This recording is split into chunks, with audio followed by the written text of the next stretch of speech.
So this is my GPZ Kawasaki 550. It's got headlight issues. It appears to be an earth problem because if I have on the high beam light on the dash, the neutral light on the dash and the indicators going all at once, they actually work opposite to what they should do. So I've got a left indicator pilot light, but if we go around the side here, we can clearly see that the right indicator is working. But just to prove that the lights aren't wired wrong, if I simply put some pressure, if I turn right, you can now see that everything is working correctly, although I'm still getting a bit of a flash come through my high beam pilot light there, but the left pilot, the right pilot light is now working for the right indicator. So clearly there's probably an issue there somewhere with an earth fault. At this point I've just decided to pull the fuel tank off just to give me more access to the headstock. So now's the opportunity to do a wiggle test.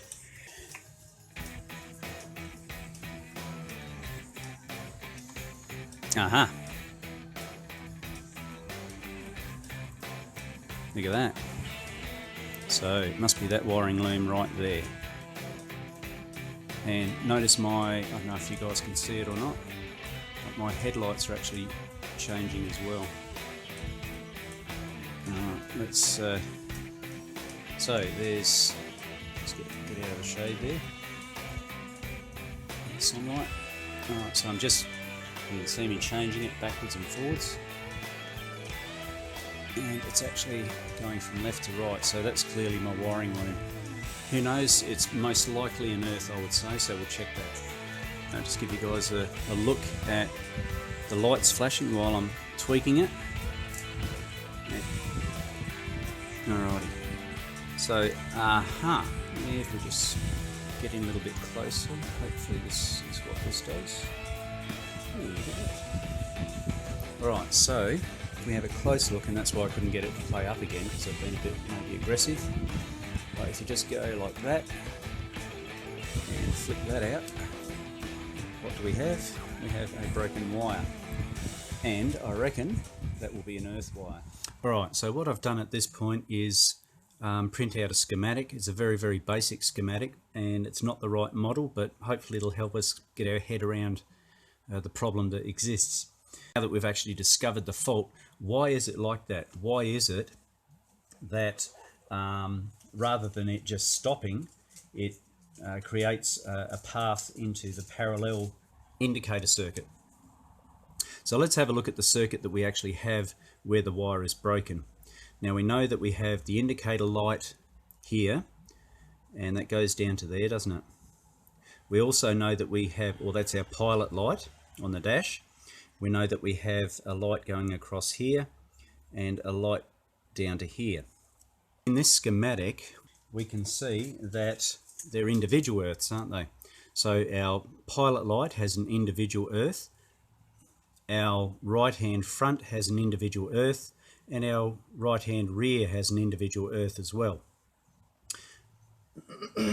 So if there were a break in this earth, for instance, that would just mean that this here, this right hand front, would not work, or any other of the light circuits would not work individually, because they're all in parallel, aren't they? So what we need to figure out is there a join somewhere in the model that I have in comparison to this schematic here? So let's just have a look on the bike itself. So you can clearly see that they have joins into a single wire, and that's the case with the earth wire. There we go. There's our earth, and we can see, what's that, 3 wires going into there. So that would be left, right, and our pilot light, left and right front, of course, and then this will go off to an earth on the frame somewhere, I'd imagine. We can find that later. But that is the reason that we are having this changeover, or this cross between one circuit to another. Okay, I've come back to the schematic just to make it a little clearer as to the design of my bike as opposed to the schematic. As you can see, I've included an extra set of earth wiring here, and that's exactly what my bike is. They're all joined 3 into 1, and then there'd be a body earth somewhere, as opposed to individual earths for each of the lights. Alright, so I'm back again with my wire, and you notice I've got some crimp terminals there. You're probably saying to yourself, well, why don't you solder it? Surely solder's going to be a better option. And that might seem the case, but as you noticed in the original connection there, there we go, it's actually crimped, isn't it? It's not soldered.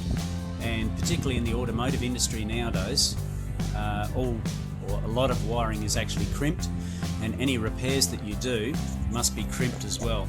The reason being is when you solder something, as good a connection as it may be, the solder actually leaches back up the wire like this, creating quite a hard section of wire, and by the time it leaches up there, it will make a hard section there. So overall there's a hard section of wire about that long, and of course that's quite easy to break, whereas a crimp will be more inclined to give a little more. So we'll put in a little section there, and hopefully that will sort our issue out. Now I can hear you saying, I thought you said you weren't going to solder it. And well, I haven't, but you know, you can never have enough protection, is what I always say. And if you slide it back there, you can see that I've actually crimped the wiring, or the terminal, use the crimp terminals, both sides there. But I just thought that I might put some heat shrink on there, and in that way it will stop any water coming in, etc., and it'll help protect it and strengthen it just that little bit longer. So here we go. So we've got our pilot light on the right hand side once we get rid of that sunlight.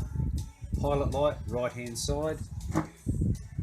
Front globe, right hand side. And let's go back to the Mega Beast.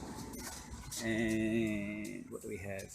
Once we get that sunlight out of the road, we have a rear right indicator as well.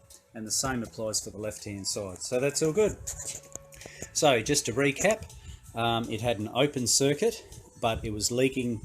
It was able to steal the earth from the other globes at the time, and once we repaired that open circuit through a wiggle test, then we were able to repair it using crimp terminals, and so that's fixed. So thanks for listening.